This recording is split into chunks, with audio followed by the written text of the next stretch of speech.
লাইলাতুল বরাতে হালুয়া রুটিকে লাইলাতুল বরাতের অংশ আমরা কোনো দিন বলি নাই। হালুয়া রুটি এটা লাইলাতুল বরাতের দিন করতেই হবে, এটা ইবাদতের অংশ বা এটা বরাতের সাথে সম্পৃক্ত, এমন কিছু বলি নাই। আবার আমরা হালুয়া রুটি করাকে নিষেধও করি না। যেভাবে রমজান মাসে সোনামুড়ি খেতে হবে, কথা কখনো ঠিক কিনা জোরে বলেন না। আচ্ছা বলেন, মাহে রমজানে সোনা আর মুড়ি ছাড়া কোনো ইফতারি আছে বাংলাদেশে? আপনি যতই বিরিয়ানি দেন, আমরা সৌদি আরব প্রত্যেক রমজান আল্লাহ নিয়ে যায়, প্রায় সময় যাই রমজান। ওখানে সৌদি আরবে কত দামি দামি খাবার, মদিনার সেহেনে, মক্কার সেহেন শরীফে প্রায় 10 লাখ হাজি একসাথে ইফতার করে। তো ওখানে যতই আপনি সৌদি খাবার দেন, আমি খুঁজি বাঙালি ভাই 60টা সোনাবুট দেন না রে ভাই, মনে হইতেছে কিছু খাইতে পারি নাই, অথচ এত খানা খাইলাম। তো চনা আর মুড়ি, পেঁয়াজু আর বেগুনি, এগুলো কি মাহে রমজানের অংশ?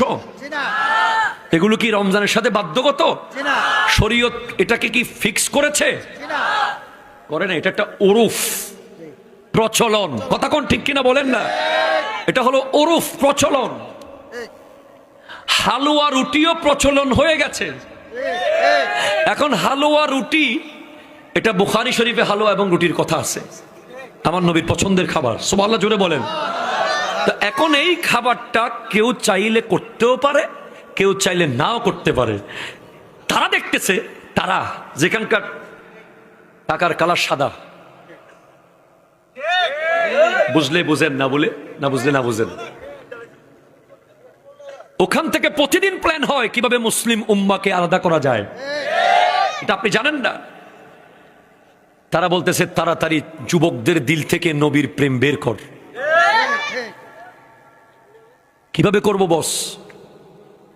গাছের গোড়া কাঠ। আপনাদের নবীনগর, এটা কোন জায়গা যেখানে আমি আসছি আজকে?